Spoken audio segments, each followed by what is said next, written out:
இது ஒரு அற்புதமான கதை. சின்ன படம்னு சொல்ல முடியாது, பெரிய கான்செப்ட்.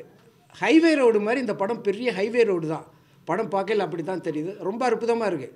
தன்னுடைய நிலத்தை விட்டு கொடுக்க முடியாமல் அல்லது விட்டு கொடுக்கக்கூடாதுன்னு ஒரு பிடிவாதமாக போராடி இன்றைய அரசுக்கிட்ட தோற்று போகிற ஒரு கான்செப்ட். அதனால தான் ஒரு விரல் புரட்சின்னு சொன்னார். ரொம்ப அற்புதமாக இருக்குது. சின்ன பட்ஜெட் படம் தான். கமல் சார் சொல்லியிருந்தார், இன்றைக்கி சினிமா துறையை தாங்கிக்கிட்டு இருக்கிறது பெரிய பெரிய பட்ஜெட் படங்களோ பெரிய டைரக்டரோ இல்லை. இன்றைக்கி புதுசாக சின்ன சின்ன பட்ஜெட்டில் படைக்கிற படங்கள் தான் இன்றைக்கி சினிமாவை தாங்கிக்கிட்டு இருக்குன்னு சொல்கிறாரு. அதில் one of the film the Paraman, fantastic film. இதை அவசியம் பார்க்கணும். பார்ப்பாங்க, மக்கள் பார்ப்பாங்க. ஏன்னா நல்ல படங்களை கொண்டாடுறாங்க. இது ஒரு வரியில் சொல்ல வேண்டியதை ஒரு 2 மணி நேரம் ரொம்ப அழகாக சொல்லியிருக்காரு. இதில் விவசாயம் நடிச்சிருக்கிற சூப்பர் குட் சுப்பிரமணிய சார்னு நினைக்கிறேன். பிரமாதமாக பண்ணியிருக்கிறாங்க. பெரிய ஆக்டர். இதில் நடித்த எல்லாருமே அற்புதமாக பண்ணியிருக்கிறாங்க. Sir super sir. உங்கள் நடிப்பு தான் படம் முழுக்க வேதனை சொல்லுது. ரொம்ப அற்புதமாக இருக்குது. அப்புறம் நண்பர்கள் எல்லாருமே பண்ணியிருக்கிறாங்க. இதில் என்ன ஒரு வேடிக்கைன்னா, நான் இப்போ திருத்தமாக சொல்வேன், இந்த படத்தில் நடிச்சிருக்க நடிகர்கள் அடுத்த ரவுண்டு சினிமாவில் வருவாங்க சார். அவ்வளோ அற்புதமாக பண்ணியிருக்கிறாங்க. ஒரு வெற்றி படமாக இது அமையும், மக்கள் அமைப்பாங்க சார். நன்றி. கடவுள் என்றும் முதலாளி, கண்டெடுத்த தொழிலாளி, விவசாயி விவசாயி. புரட்சி தலைவர் எம்ஜிஆர் பாடின ஒரு அருமையான பாட்டு. இந்த படம் பார்த்துட்டு நான் ஃபீலோடு தான் வந்தேன். அப்படி ஃபீலோடு வந்த நீ எதுக்காக இப்படி ஒரு ஜாலியான பாட்டு பாடுறீங்க அப்படின்னு சொல்லி கேட்கலாம் நிறைய பேர். என்ன ஒரு விஷயம்னா, ஒரு அருமையான படம் பார்த்த திருப்தி சந்தோஷம் எனக்கு இருக்குது. நான் வெறும் சினிமா ரசிகன் மட்டும்தான். நான் விஜய் டிவியில் லொல்லு சபா நடிச்சிருக்கிறேன். அதை தாண்டி இப்போ சிறகடிக்க ஆசை சீரியலில் பண்ணிகிட்டு இருக்கேன். நிறைய படங்கள் இப்போ பண்ணிகிட்டு இருக்கேன். நிறைய பத்திரிகை, மீடியா, யூடியூப் நண்பர்கள் நிறைய பேருக்கு என்ன தெரிஞ்சிருக்கும். சிறப்பான ஒரு நல்ல கதையம்சம் உள்ள ஒரு படம். நிறைய 100 கோடி 200 கோடி 300 கோடி செலவு பண்ணி எடுக்கிற படத்தில் கதை இருக்க மாட்டேங்குது. ஆனால் இதெல்லாம் பார்த்தீங்கன்னா ஒரு கிராண்டாக ஒரு ராஜ்கிரண் சார் மாதிரி ஒரு பிரம்மாண்டமான ஒரு பெரிய ஒரு 2 கோடி 3 கோடி ரூபா சம்பளம் வாங்குற ஒரு நடிகர் நடிக்க வேண்டிய ஒரு படம். அருமையாக நடிச்சிருக்காரு. சூப்பர் குட் சுப்பிரமணியன் பின்னி இருக்கிறார். அவர் நடிச்சிருக்காரு. அப்புறம் அவரோட ஃப்ரெண்டாக நடிச்சிருக்கிற ஹலோ கந்தசாமி ஆகட்டும், அப்புறம் வெற்றிவேல் ராஜா அண்ணன் காமெடி பண்ணியிருக்காரு அவராகட்டும், அந்த வில்லன் கேரக்டர் 4 பேர் பண்ணியிருக்காங்க. நம்ம அண்ணன் மீச ராஜேந்திரன் ஆகட்டும், கார்த்திக் ஆகட்டும், கூட நடித்த எல்லா நடிகர்களாகட்டும். அது மாதிரி அந்த 4 வில்லன்கள் குரூப்பில் கூட அந்த வெற்றிவேல் ராஜா அடிக்கிற கவுண்டர் இருக்க. பழைய படங்களில் எம்ஆர் ராதா படங்களில் பார்த்தீங்கன்னா வில்லன் பண்ணுறது அயோக்கியத்தனமாக தான் இருக்கும். ஆனால் அப்பப்போ ஒரு நக்கல் நையாண்டி இருக்கும். அது நம்ம வெற்றிவேல் ராஜா அண்ணன் சிறப்பாக பண்ணியிருக்கிறாரு.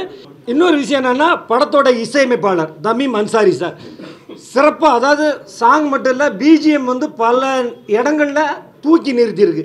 நிறைய முதல் காட்சி நிறைய படங்களுக்கு நான் போகாதது என்ன காரணம்னா, நல்லா இல்லாத ஒரு படத்தை ஐயோ சுமாராக இருக்குது நல்லா இருக்குன்னு ஏதோ பொய் சொல்லணுமேங்கிறதுக்காக பல நல்ல படங்களுக்கு நான் போனதில்லை.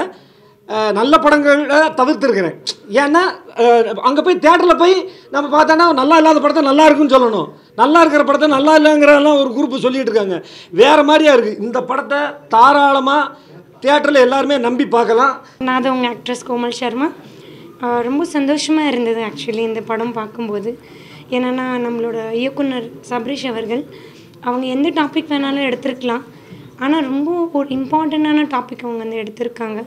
நம்மளோட விவசாயங்கள் பற்றி எடுத்திருக்காங்க. ஏன்னா விவசாயங்கள் எந்த தொழில் வேணாலும் அட்லீஸ்ட் ஒரு நாள் உங்களுக்கு பிரேக் இருக்கலாம், உங்களுக்கு வீக் டே இருக்கலாம், வீக் ஆஃப் இருக்கலாம், எது வேணாலும் இருக்கலாம். பட் விவசாயி மட்டும் தான் 24 மணி நேரமும் என்டையர் ஒரு இயர் அவங்க ஃபுல் வருஷம் ஹார்ட் ஒர்க் பண்ணால் தான் நமக்கு சோறு கிடைக்கும், நமக்கு சாப்பாடு கிடைக்கும். ஸோ அந்த ஒரு ஃபீலிங்காகவே சபரீஷ் சாருக்கு வாழ்த்துறேன். நீங்கள் இவ்வளோ நல்லா இது பண்ணியிருக்கீங்க. அண்ட் ப்ரொடியூசர் அவங்க இப்போ எல்லாருமே அந்த கமர்ஷியல் சினிமா அப்படியெல்லாம் தான் பார்க்குறாங்க. லைக் நான் எப்படி இது வச்சுட்டு கமர்ஷியலாக எவ்வளோ எனக்கு மார்க்கெட் வரும் தான் நினச்சிருக்காங்க.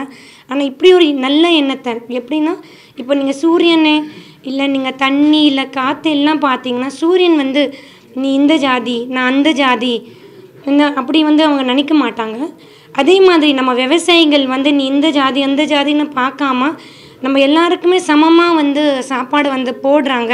நான் இவங்களுக்கு மட்டும்தான் இது கொடுப்பேன், அரிசி கொடுப்பேன், இது கொடுப்பேன்னு இல்லாமல் எல்லாருக்குமே சாப்பாடு போகணும். ஆனால் இதில் ஒரு சிந்திக்க வைக்கிற ஒரு விஷயம் என்னன்னா, நம்ம எல்லாருக்குமே வந்து வயிறு நிறைஞ்சு போட்டுட்ருக்கிற ஒரு விவசாயி ஏன் அவனுக்கு வந்து அவங்க எல்லாம் கொண்டாடப்படணும். அவங்க வாழ்க்கையை வந்து நீங்கள் எவ்வளோக்கு எவ்வளோ ஈஸியாக வந்து விடுவீங்களோ அவ்வளோக்கு அவ்வளோ இந்த நாட்டு வந்து முன்னேறும். நான் இங்கே வந்து அரசியல் பேசல, ஜெய் ஜவான் ஜெய் கிசான் நம்ம 2வது பாலிசி இந்தியா இண்டிபெண்டன்ஸ் ஆனதுக்கு அப்புறமா இந்த ஒரு டாபிக் வந்து வந்தது. ஸோ அந்த விவசாயி ஏன் இப்படி வந்து ஆகணும், எல்லா விவசாயிங்க அப்படி இல்லை. நம்ம நிறைய கவர்மெண்ட் நிறைய பண்ணிகிட்ருக்காங்க, லைக் இந்த கவர்மெண்ட் அது மட்டும் எல்லா நாட்டு, இது வந்து நான் இந்தியா மட்டும் வந்து பேசலை. ஆனால் பொதுவாகவே நீங்கள் பார்த்தீங்கன்னா விவசாயி ஏன் வந்து அவ்வளோ சஃபரிங் ஆகணும்னு சொல்லிட்டு, ஸோ நம்ம இந்த மாதிரி நல்ல நல்ல மூவிஸ் வர்றதுனாலையும் நம்ம கொண்டாட முடியும். ஸோ ப்ரெஸ் பீப்புள் இருக்கட்டும், இல்லை நம்மளோட ஆடியன்ஸ் பார்த்துட்டு இருக்கட்டும், நீங்கள் எல்லா நல்ல விஷயத்துக்கு வந்து குரல் கொடுக்குறீங்க. ஸோ இப்படி ஒரு நல்ல எண்ணத்துக்கு தயவு செஞ்சு கொஞ்சம் ஷேர் பண்ணுங்கள் சோஷியல் மீடியாவில். அண்ட் இதில் வந்து சூப்பர் குட் சுப்ரமணியம் சார் வந்து ரொம்பவே அருமையாக நடிச்சிருக்காங்க. லைக் அந்த ஏஜ் இல்லைனாலும் அந்த ஒரு ரொம்ப ஒரு வயசான கேரக்டர் வந்து நடிச்சிருக்காங்க. இல்லை நடித்தவங்க எல்லாருமே வந்து அருமையாக பண்ணியிருக்காங்க, எல்லா டெக்னீஷியன்ஸுமே அருமையாக பண்ணியிருக்காங்க. ஸோ சபரீஷ் சாரோட டீமுக்கும் இன்ஃபினிட்டி ப்ரொடக்ஷனுக்கும் என்னோடய வாழ்த்துக்கள். நன்றி. முண்டாசு கட்டின பாரதி மாதிரி பச்சை முண்டாசு கட்டின ஒரு பாரதியாக தான் நான் விவசாயிகளை வந்து எப்போவுமே என்னுடைய கவிதைகளில் வர்ணிக்கக்கூடிய பழக்கம் எனக்கு இருக்குது. படத்துக்கு வாங்க முதல்ல இந்த ப்ரிவ்யூ பார்க்க அப்படின்னு சொல்லி கூட்டிகிட்டு வந்தப்போ நான் படம் பார்த்தேன். முதல்லே வந்து எனக்குள்ள ஒரு இதனுடைய வசனம் வந்து பார்த்திங்கன்னா, எந்த ஒரு படம் பார்த்தோம் அப்படின்னாலும் அது நம்மளை வந்து உள்ளே இழுக்கணும், பார்க்குறவங்கள வந்து உள்ளே இழுக்கணும். இப்போ அந்த இடத்துல ரொம்ப அழகாக முதல் கோட் சீனே பார்த்தீங்க அப்படின்னா முடிஞ்சு அவங்க வரும்போது ரொம்ப அழகாக சொல்லிகிட்டே வராரு. ஏன்பா ஜட்ஜு வந்து இப்படி பேசி முடிச்சுட்டாரு, அவர் தானே நிறையா பேசணும், பேனா முனையெல்லாம் உடைக்கணுமில்ல அப்படின்னு சொல்லி கேட்கும்போது, அதெல்லாம் இல்லை, நீங்கள் நிறையா சினிமா பார்க்குறீங்க அப்படின்னு சொல்லும்போது அந்த இடத்துல அந்த ஒரு யதார்த்தமான இயல்பான வசனத்தை வந்து நான் பார்க்க முடிஞ்சுது. இந்த படத்தில் எனக்கு வாய்ப்பு கொடுத்த இயக்குனருக்கும் என்னுடைய நண்பர்கள் எல்லாருக்கும் நான் பெரிய நன்றியை சொல்லிக்கிறேன். ஏன்னா மிகச்சிறப்பாக வந்திருக்கு படம். அவர் சூப்பர் குட் சுப்பிரமணி நம்ம நண்பர், மிகப்பெரிய, அதாவது பெரிய டைரக்டர் ஆகக்கூடியவர் நடிகர் ஆகிட்டார் ஆக்சிடெண்ட்டில். அதனால் அவரோட உண்மையிலே நான் வந்து இதை வந்து மியூசிக் இல்லாமல் பார்க்கும்போது எனக்கு நல்ல படமாக இருக்குது என்னடா அப்படின்ற ஒரு இது இருந்துச்சு. மியூசிக் கூட பார்க்கும்போது நான் உண்மையிலே பெரிய பிரமிப்பாயிடுச்சு. எனக்கு அவ்வளோ சிறப்பாக வந்திருக்கு படம். அதாவது ஒவ்வொரு சீனும் டைலாக்கு இதய நிலவன் சிறப்பாக எழுதியிருக்காரு டைலாக்ஸ். ஏன்னா ஒவ்வொரு டைலாக்கும் உண்மையிலே ரொம்ப சிறப்பாக இருக்குது. அந்த நீதிமன்றத்தில் நடக்கிற அந்த வாதங்கள், அந்த டைலாக்கு இவருக்கு, அதாவது படத்துடைய நாயகனுக்கு கொடுத்துருக்கிற டைலாக்கெல்லாம் ரொம்ப யதார்த்தமாகவும், அதாவது ரொம்ப வந்து ஃபீல் பண்ணக்கூடிய விஷயங்களாகவும் இருக்குது இந்த டைலாக்கெல்லாம். நான் இன்றைக்கி இந்த பரமன் படம் பார்க்க வந்திருந்தேன். படம் பார்த்து முடிச்சுட்டு ஒரு கனத்த இதயத்தோடு தான் வெளியில் போகிறேன். ஏன்னா பொதுவாக நம்மளுக்கு எல்லாத்துக்கும் தெரிஞ்ச விஷயம், ஒரு விவசாயி சேத்துல காலை வச்சாதான் நாம் சோத்தில் கை வைக்க முடியும். விவசாயங்கிறது ஒரு நாட்டோட முதுகெலும்பு. அது எந்த நாடாக இருந்தாலும் சரி, உலக நாடுகள் எல்லாருக்கும் பொருந்தும். விவசாயம் இல்லை அப்படின்னா வேறு எதுவுமே கிடையாது. பல தொழில் நாம் பண்ணுறோம், பல லட்சக்கணக்கான கோடிக்கணக்கான ரூபாய்களை சம்பாதிக்கிறோம். ஆனால் கடைசியில் அதை செலவு பண்ணுறது எதுக்குன்னா நம்ம சாப்பிட்ற சாப்பாட்டுக்காக தான். அதை விளைய வைக்கிறது விவசாயி தான். விவசாயிகள் இல்லை அப்படின்னா நம்ம சம்பாதிக்கிற பணம் எல்லாமே வேஸ்ட்டு. சாப்பிட்றதுக்கு அரிசி இல்லை, பருப்பு இல்லை, காய்கறிகள் இல்லை அப்படின்னா நீங்கள் வெறும் பணத்தை எத்தனை நாள் சாப்பிட முடியும்? ஸோ விவசாயங்கிறது தான் உலகத்திலேயே ஒரு சிறந்த தொழில், முக்கியமான தொழில், அதே சமயம் கஷ்டமான தொழில். ஒரு விவசாயிக்கு எவ்வளோ பிரச்சனைகள் வருது, அதையெல்லாம் தாங்கிக்கிட்டு அவங்க எப்படி விவசாயம் பண்ணி நம்ம எல்லாருக்கும் சோறு போடுறாங்க அப்படிங்கிறது இந்த படத்தோட கதை, கரு எல்லாமே. உண்மைக்கே இந்த படத்தில் நடிச்சிருக்காங்கன்னு சொன்னாங்க எல்லோரும். இதுக்கு முன்னாடி பேசினவங்க எல்லாருமே படத்தில் எல்லோரும் நல்லா நடிச்சிருக்காங்கன்னு சொன்னாங்க. என்னை பொறுத்த வரைக்கும் இந்த படத்தில் நடித்ததை விட எல்லாருமே மாறி இருக்கிறாங்க, ஒரு விவசாயியாகவே மாறி இருக்கிறாங்க. அதில் இந்த சுப்பிரமணிய ஐயா நடிச்சிருந்துருக்காங்க. அவர் வந்து நடிக்கலை, அவர் உண்மையாலுமே ஒரு விவசாயியாக மாறி இருக்கார். அவரோட நடை, அவரோட இன்னொன்று என்னென்னா யாருக்கும் மேக்கப் போட்ட மாதிரிலாம் தெரியல. எல்லாருமே ஒரு விவசாயியாகவே மாறி ஒரு நடிப்பை வந்து வெளிப்படுத்தியிருக்காங்க. இன்னொன்று என்னென்னா விவசாயத்துக்கு பின்னாடி எவ்வளோ கஷ்டங்கள் இருக்குன்றத ஒரு திரைப்படமாக எடுத்து கொடுத்துருக்குறாங்க. கண்டிப்பாக இந்த படத்தை வந்து பொதுமக்கள் எல்லாருமே வந்து பார்க்கணும். நம்ம பார்த்தா தான் இங்கே வந்து சென்னை சிட்டியை பொறுத்த வரைக்கும் விவசாயம்னா என்னென்னே தெரியாது. வெளியே மற்ற மாவட்டங்கள்லேருந்து விவசாயம் எவ்வளோ கஷ்டப்படுறாங்க, அவங்களுக்கு நம்ம சப்போர்ட் பண்ணணும் அப்படின்றது வந்து கண்டிப்பாக எல்லோரும் பொதுமக்களாகிய நம்ம எல்லாருமே இந்த படத்தை பார்த்தா தான் இது போல் ஒரு சின்ன அதாவது பட்ஜெட் படங்களும் வெளியே வந்து வெற்றி பெறும். கண்டிப்பாக பொதுமக்கள் எல்லாரும் இந்த படத்தை பார்த்து அவங்க எல்லாருக்கும் ஆதரவு கொடுங்க. இந்த படத்துக்கு கஷ்டப்பட்ட என்டையர் டீம், அதில் நடிச்சிருக்கிறவங்கலேருந்து இந்த கேமராமேன்லேருந்து டைரக்டர் எல்லாருக்குமே இந்த படம் வெற்றி பெறும். கண்டிப்பாக என்னோடய வாழ்த்துக்கள். நன்றி.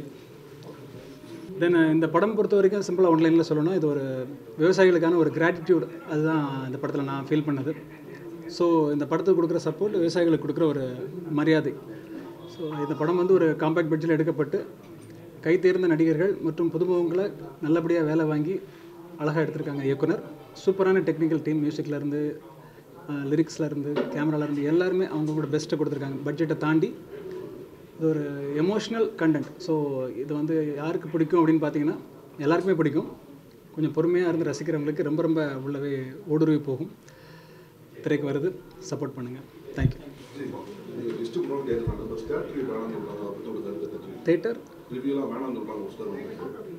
தேட்டர் வேணாம் அப்படின்றத பொறுத்த வரைக்கும் சங்கத்தில் ஒரு முடிவு எடுத்துருக்கிறதுக்கான ரீசன் என்னன்றது உங்களுக்கு தெரிஞ்சிருக்கும். ஏன்னா நெகட்டிவான விஷயங்கள் அதிகமாக வெளியே போகுது, இன்றைக்கி பாசிட்டிவிட்டி தேவைப்படுது. ஸோ அது ஒரு லிமிட்டோடு இருந்தால் நல்லாயிருக்குன்றது மட்டும் தான் என்னோடய ஒரு கருத்து இப்போதைக்கு. தேங்க்யூ. எவ்வளோ என்ன சின்ன பட்ஜெட்டு சின்ன கான்செப்ட்டு அதெல்லாம் கிடையாது. என்ன கண்டென்ட் எடுத்துருக்கோம் பொறுத்து தான் இருக்குது. இதில் ஒன்றும் பெரிய நடிகர்கள், பெரிய சூப்பர் ஸ்டாரு அதெல்லாம் யாரும் கிடையாது. சாதாரண ஒரு ஆர்டிஸ்ட்டு யதார்த்தமாக நடிச்சிருக்காங்க. நான் மட்டும் இல்லை, இதில் நடித்த எல்லாருமே சரி. ஷூட்டிங் ஸ்டார்ட் பண்ணதுலேருந்து இந்த படம் வந்து ஒரு பாசிட்டிவான வைப்ரேஷனில் நடந்திருக்கு. அதனுடைய வெற்றி வந்து இன்றைக்கி அண்ணன் எல்லோரும் பாராட்டியிருக்காங்க. இதான் உண்மை. கண்டிப்பாக அந்த படத்தை பத்திரிக்கைக்காரங்க எல்லோரும் படம் நல்லா இருக்குது, தப்பாக சொல்ல, படம் பாருங்கள். இந்த படத்தினோட இயக்குனர் கிட்டத்தட்ட 1 கோடி ரூபா இந்த படத்தில் வந்து மற்றவங்களுக்கு டெக்னீஷியன் செய்ய வேண்டிய வேலையை அவரே செஞ்சுருக்காரு. அந்த டைரக்டர் நான் பாராட்டணும். அவருக்கு உறுதுணையாக இருந்த இந்த கதாசிரியர் இதய நிலவன், கதைக்கு ஒரு பாலம் போட்டு கதாசிரியர்களுக்கு இன்றைக்கி தனி மரியாதை உருவாக்கணுங்கிற ஒரு சூழ்நிலை அவர் உருவாக்கியிருக்காரு.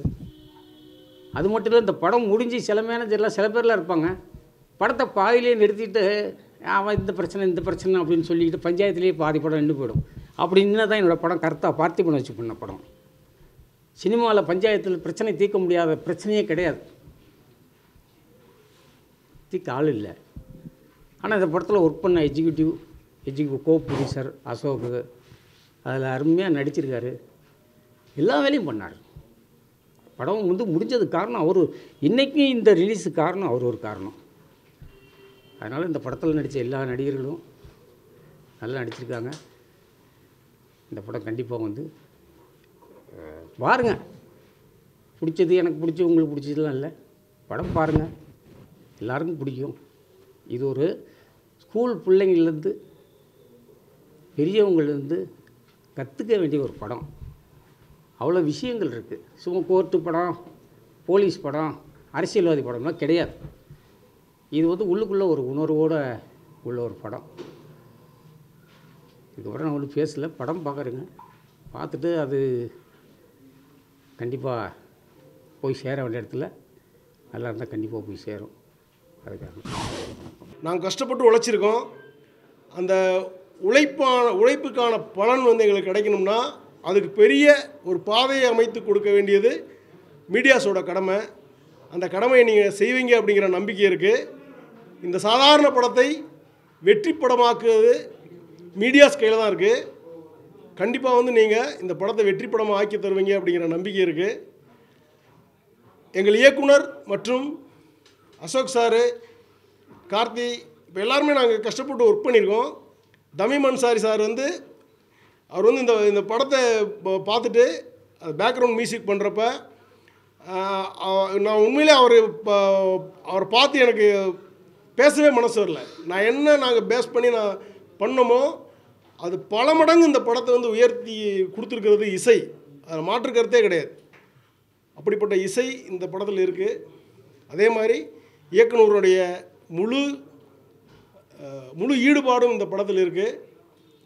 இந்த படத்தை வந்து வெற்றி படமாக்க வேண்டிய பொறுப்பு உங்கள்கிட்ட இருக்குது. அதை செய்வீங்கன்ற நம்பிக்கையோட நன்றி, வணக்கம். வணக்கம். படத்தின் இசையமைப்பாளர் தமிம் அன்சாரி. ரொம்ப சவாலான ஒரு படம் பரமன். வில்லேஜ் சப்ஜெக்ட்டு முதல் முறையாக கையில் எடுத்திருக்கேன். ரொம்ப டஃப் கண்டென்ட். நல்லா நடிச்சிருக்காரு சுப்பிரமணியன் சார். ஸ்கோரிங்க்கு ரொம்ப சேலஞ்சிங்காக இருந்துச்சு. பாட்டெல்லாம் ரொம்ப நல்லா வந்திருக்கு. நம்ம கொண்டாட்டம் புகானம் வான்மழையா எல்லாமே ரொம்ப நல்லா வந்திருக்கு. ஸ்க்ரீனில் பார்க்கும்போது அப்படி இருக்குது. ஸோ தேட்டருக்கு வர 29 வெள்ளிக்கிழமை வந்து ரிலீஸ் ஆகுது. எல்லோரும் உங்களோட ஆதரவு கொடுக்கணுன்னு வேண்டிக்கிறேன். நன்றி. கோ ப்ரொடியூசராக வந்திருக்கேன். வில்லனாகவும் நடிச்சிருக்கேன். எல்லாமே சொல்லுவாங்க வீட்டை கட்டிப்பார் கல்யாணம் பண்ணிப்பார் சொல்லுவாங்க. பட் நான் என்ன சொல்லுவேன்னா ஒரு படம் எடுத்துப்பார் அதை ரிலீஸ் பண்ணிப்பாருன்னு சொல்லுவேன். ஏன்னா இதில் அவ்வளோ கஷ்டப்பட்டு நாங்கள் வந்தோம். நான் ஒவ்வொருத்தர பேரை சொல்லுவோம் அப்படின்னா எனக்கு பேசுறது நேரம் இருக்காது. எல்லா பேரும் சொல்கிற மாதிரி இருக்கும். ஏன்னா எல்லாருமே இந்த படத்தில் எங்களுக்கு நிறைய உதவி பண்ணியிருக்காங்க. யார் பேரை சொல்கிறது எனக்கு தெரியல. இப்போ கூட கடைசியாக நமக்கு இந்த படம் வெளியில் வரதுக்கு ஜென்னி சார் பிரதர் ரொம்ப கஷ்டப்பட்டார். அதுமாதிரி பிஆர் ஜான் அண்ணன் ரொம்ப இது பண்ணியிருக்காங்க. ஸோ எல்லாமே சப்போர்ட் பண்ணியிருக்காங்க. அந்த தம்பி கார்த்திக்கு என் கூடயே தான் இருப்பாப்புல, தூங்க மாட்டாப்புல. நான் எங்கே கூட்டாலும் ஓட்டி வந்துடுறேன் என் கூட. அதுமாதிரி நம்ம ரைட்ரு இதே சாரை பற்றிலாம் சொல்லணும்னு அவசியமே கிடையாது. அவர் எப்படி அந்த திறமை வச்சுட்டு அங்கே தேனியில் இருக்காரு எனக்கு தெரியும். அவர் என்ன மெட்ராஸில் இருக்கணும், அவர் தேனியில் போயிருக்காரு. அதுமாதிரி என்னோட நண்பர் சபரீஷ் சார் டேரக்டரு. எனக்கு தெரிஞ்சு நானும் அவரும் இந்த 2 வருஷமாக நான் வீட்டில் இருந்ததால் அவர் கூட தான் நான் இருந்திருக்கேன். நான் சபரீஷ் சார் கார்த்தி 3 பேரும் தான் சுற்றின்னு இருப்போம் எப்போ பார்த்தாலும். எப்படி சொல்கிறது தெரியல. அதனால் நீங்கள் கொஞ்சம் எங்கள் மீடியாலாம் கொஞ்சம் சப்போர்ட் பண்ணி இது சின்ன படம்ன்றாங்க. தயவுசெய்து சின்ன படம் இல்லை, இது பெரிய படம். ஏன்னா நாங்கள் ரொம்ப கஷ்டப்பட்டுருக்கோம். பெரிய படத்தில் காசு போட்டு கஷ்டப்பட மாட்டாங்க. நாங்கள் காசு கம்மியாக தான் நிறைய கஷ்டப்பட்டுருக்கோம். ஸோ இது சின்ன படம் இல்லை, பெரிய படம். பெரிய ஆர்டிஸ்ட்லாம் நடிச்சிருக்காங்க. ஸோ அவங்களெல்லாம் நீங்கள் வளர்த்து விட்டீங்கன்னா அவங்களும் பெரிய படம் பெரிய ஆள் ஆகிடுவாங்க. ஸோ மீடியா எங்களுக்கு சப்போர்ட் பண்ணுங்கள் ப்ளீஸ். அப்புறம் அந்த தம்பி ஹீரோ நடிச்சிருக்காப்புல, இளம் ஹீரோ. அவர் நம்ம படத்தில் ஒரு சண்டை காட்சியில் ஒரு பெல்ட் அடிச்சிருப்பார். என் ஹீரோக்குள்ளே என்ன நெருங்கிருச்சு. நான் தான் அவர் அடித்து கொள்ளுவேன். இந்த படத்தில் ஒரு பெல்ட் அடிச்சிருப்பார். சத்தியமாக ஒரு அப்பா பார்த்தாருன்னா திட்டிருப்பார். ஏன்னா இந்த பின்னாடி எப்படி போய் அந்த முள்ளில் போய் அந்த கல்லாக இருக்கும், அதில் போய் விழுந்திருப்பார். தம்பிக்கு ரொம்ப வாழ்த்துக்கள். ஸோ எல்லாமே கஷ்டப்பட்டுருக்காங்க. எல்லோரும் எங்களுக்கு நீங்களும் அதேமாதிரி எங்களுக்கு கொஞ்சம் சப்போர்ட் பண்ணி எங்களை தயவுசெய்து இந்த படத்துக்கு பூஸ்ட் பண்ணி விடுங்க. நன்றி, வணக்கம். இந்த படத்தில் பெரிய பெரிய ஆர்டிஸ்ட்லாம் நடிச்சிருக்காங்க. இதுக்கெல்லாம் வாய்ப்பு கொடுத்த சபரி சாருக்கு ரொம்ப நன்றி. ஷூட்டிங் ஸ்பாட்டில் என்னை கூட பிறந்த தம்பி மாதிரி பார்த்துக்கிட்டாரு. என்னை மட்டும் இல்லை, ஷூட்டிங் ஸ்பாட்டில் எல்லாருமே கூட பிறந்த தம்பி மாதிரி பார்த்துக்கிட்டாங்க. அதே மாதிரி தான் ரைட்ரு சார், அவரும் ஒவ்வொரு டைலாக் சொல்லும் போது கூட இருந்து அன்பாக சொல்லி தந்தார். அவருக்கு ரொம்ப நன்றி. அசோக் சார், கார்த்தி அண்ணா, அவங்களாம் ரொம்ப ரொம்ப அன்பாக பார்த்துக்கிட்டாங்க. ரொம்ப நன்றி. படம் வர நவம்பர் 29க்கு ரிலீஸ். எல்லோரும் போய் கண்டிப்பாக சப்போர்ட் கொடுப்பீங்க நம்புகிறேன். தேங்க்யூ. அனைவருக்கும் வணக்கம். நான் சபரீஷ் டேரக்டர். ஸோ என்னோடய ஃபஸ்ட்டு படம் கால்ஸ் விஜய் சித்ரா, மறைந்த சின்னத்திரை நடிகை சித்ரா அவர்களோட கால்ஸ் படத்தோட டேரக்டர். ஸோ இப்போ அடுத்தது 2வதாக பரமன் அப்படின்னு சொல்லிட்டு ஒரு விவசாயத்தை பேஸ் பண்ண சோஷியல் ட்ராமாவை இந்த தமிழ் சினிமாவுக்கும் நம்மளுடைய மக்களுக்கும் ஒரு நல்ல கருத்தை சொல்லணும் அப்படிங்கிறதுக்காக இந்த படத்தை பண்ணியிருக்கோம். கம்மிங் 29 நவம்பர் வந்து தமிழகம் மற்றும் கேரளாலாம் ரிலீஸ் ஆகுது திரையரங்குகளில். ஸோ நம்ம மக்கள் எல்லாருமே கண்டிப்பாக தியேட்டருக்கு போய் பாருங்கள். ஏன் பார்க்கணும் அப்படின்னா, தமிழை நேசிக்கின்ற நம்ம ஃபாஸ்ட் ஃபுட் உலகத்தில் வாழ்ந்துகிட்ருக்கோம். ஸோ நம்மளுக்கு சோறு கிடைக்கணும் அப்படின்னா கண்டிப்பாக விவசாயத்தோட முக்கியத்துவம் எல்லாருக்கும் தெரியணும். ஏன்னா பிகாஸ் போராடிக்கிட்டு இருக்காங்க, இன்னமும் அவங்களுக்கு சொல்யூஷன் கிடைக்கல விவசாயிகளுக்கு. ஸோ விவசாயிகளுடைய முக்கியத்துவம் என்றைக்கு எல்லாருக்கும் புரியுதோ அன்றைக்கி தான் நம்மளுக்கு விடிவு காலம். இதை நிறைய பேர் சொல்லிட்டாங்க ஆக்சுவலாக. ஸோ நல்ல ஒரு விஷயத்த சொல்லியிருக்கோம். எல்லாருமே தியேட்டரில் போய் படம் பாருங்கள், இந்த படத்துக்கு ஆதரவு தருவீங்க. ஸோ இந்த படத்துக்கு இந்த மாதிரியான ஒரு படங்கள் எடுக்கிறதுக்கு யாருமே அவ்வளோ ஈஸியாக முன் வர மாட்டாங்க. ஸோ அப்படி இதுக்கு மிகப்பெரிய சப்போர்ட் கொடுத்த எனது இணை தயாரிப்பாளர்கள் அனைவருக்கும் என்னுடைய நன்றிகள் ஃபர்ஸ்ட் ஆஃப் ஆல். அப்புறம் வந்து இந்த படத்தில் ஒர்க் பண்ண எல்லா டெக்னீஷியன்ஸ்க்கும் மிகப்பெரிய நன்றி. பிகாஸ் ஏன்னா அவ்வளோ சூப்பராக அவுட்புட் கொடுத்துருக்காங்க. Cameraman Sibi, music Tamim Ansari, lyricist Nandutha sir, அப்புறம் ஏகாதசி சார் எல்லாருக்கும். அப்புறம் எனது இணை தயாரிப்பாளர்கள் அசோக் சார். ஆக்சுவலாக ஃபஸ்ட்டு அவங்க வந்து ஈவன் மேனேஜரும் கூட அண்ட் ஆர்டிஸ்ட்டோ இதாகவும் நடிச்சிருக்காங்க. கோ ப்ரொடியூசர் கம் ஆக்டராகவும் வில்லனாகவும் பண்ணியிருக்காங்க. அவ்வளோ மிகப்பெரிய support backbone. Karthi sir, Ramanan, Idhayanilavan sir. So எல்லாருக்குமே வந்து என்னுடைய மிகப்பெரிய நன்றிகளை தெரிவித்துக் கொள்கிறேன். அப்புறம் மனோகர் சார், எல்லாருக்குமே மிகப்பெரிய நன்றிகள். ஸோ படத்தில் நடித்த ஆர்டிஸ்ட் நான் மிக முக்கியமாக சொல்லணும். ஏன் நான் இவ்வளோ நேரம் டைம் எடுத்துக்கிறேன்னா, இந்த படத்துக்கு ஒரு மிகப்பெரிய ப்ளஸ்ஸு படத்துடைய கதாநாயகன் பரமன். ஸோ இதுக்கு முன்னாடி என்னோடய படத்தில் வந்து பார்த்திங்கன்னா ஹீரோவே கிடையாது, வெறும் ஹீரோயினை மட்டும் வச்சுமே படம் பண்ணியிருப்பேன். ஸோ அதோட துரதிர்ஷ்டம் என்னென்னா, என்னால் எல்லா எல்லா டேரக்டர்ஸ்க்கும் இருக்கிற கனவு என்னென்னா, தன்னோட படம் ப்ரொமோஷன் அப்போது கூட நடித்த ஆர்டிஸ்ட் இருக்கணும் அப்படிங்கிறது. ஸோ அவங்க இறந்தது எனக்கு மிகப்பெரிய தொய்வை ஏற்படுத்திச்சு. அதுலேருந்து மீண்டு வரதுக்கு எனக்கு ஒரு 1.5 வருஷத்துக்கு மேலே ஆச்சு. என்னால் எதுவுமே பண்ண முடியல. ஸோ கலர்ஸ் தமிழ் சேனலில் சேட்டலைட்டில் இதுவரையும் ஒரு 60-70 வாட்டிக்கு மேலே போடும்போது ஸோ எனக்கு ஒரு சின்ன ஒரு சந்தோஷம். லைக் அமேசானில் பல மில்லியன் வியூஸ் போயிருக்கு. ஸோ இது வந்து வெளியில் மக்களோட இணைஞ்சு பயணிக்கும் போது அவங்க கொடுக்குற கமெண்ட்ஸ் எனக்கு வந்து ஸோ அவங்க எல்லாருமே சொல்கிற விஷயம் என்னென்னா, இந்த சொசைட்டிக்கு கமர்ஷியல் சினிமாவாக நிறைய குத்துப்பாட்டும் டான்ஸும் பண்ணுற நிறைய விஷயங்கள் வருது. பட் நீங்கள் யூனிக்காக சொசைட்டிக்கு தேவையான விஷயங்களை பண்ணுறீங்க. அதனால் இதை தொடர்ந்து செய்யுங்கன்னு சொல்லி அவங்க எல்லோரும் கொடுத்த உத்வேகத்தில் தான் நான் இந்த மாதிரியான நான் மறுபடியும் ட்ரை பண்ணியிருக்கேன். மிகப்பெரிய ரிஸ்க் ஃபேக்டராக நான் அதனால் உரிமையோடு அவங்க எல்லார்ட்டையும் கேட்டுக்கிறேன். ஸோ இந்த சொசைட்டி கரப்ட் ஆகிட்டு வந்துட்டுருக்கு. தயவு செஞ்சு ப்ளீஸ் எல்லோரும் வந்து இந்த சொசைட்டியை வாழ வைங்க. இந்த பரமன் மூலயமா நான் சொல்கிறது வந்து விவசாயிகளுக்கு ஒரு முக்கியத்துவம் கொடுங்க. சோறு நம்மளுக்கு கடைசி வரையும் கிடைக்கணும் அப்படிங்கிறது தான். ஸோ எல்லோரும் பார்த்துட்டு உங்களுடைய கருத்துக்களை பதிவு பண்ணுங்கள். தேங்க்யூ. இதில் ஒரே ஒரு விஷயத்தை கொண்டு மிஸ் பண்ணிட்டேன். ரொம்ப இதில் வந்து ரொம்ப முக்கியமாக ஒரு விஷயம் என்னென்னா ஊடகத்துறையினர். பிகாஸ் ஒரு கண்டென்ட்டை கடைசி வரையும் கொண்டு போய் ரீச் பண்ணுறது நீங்கள் தான். ஸோ ஒரு ஏன்னா பிகாஸ் நான் விஸ்காம் படித்தவன், டிஎஃப்டி படிச்சிருக்கேன். ஸோ அதனால் நான் வந்து சொல்கிறேன், என்னுடைய மீடியாவோட மாஸ் கம்யூனிகேஷனோட பவர் என்னங்கிறது எனக்கு தெரியும். ஸோ இந்த படத்துக்காக நான் சொல்லலை, உண்மையிலே விவசாயிகள் அவ்வளோ பாதிக்கப்படுறாங்க. ஒரு குயிண்டால் நெல் பற்றி மற்ற ஸோ அந்த லைக் கவர்மெண்ட் வந்து அவங்களுக்கு எவ்வளோ இது பண்ணுறாங்கங்கிறத பற்றி நிறைய விஷயங்கள் வந்து அவங்களுக்கு வந்து அவங்க என்ன பண்ணுறாங்களோ அதுக்கான விஷயம் அவங்களுக்கு போய் சேரணும் அப்படிங்கிறது என்னுடைய தாழ்மையான வேண்டுகோள். இதை மீடியா வந்து கொண்டு போய் சேருங்க. படத்துக்கு வந்து மீடியாவுக்கு சப்போர்ட் பண்ணுங்கள். தேங்க்யூ.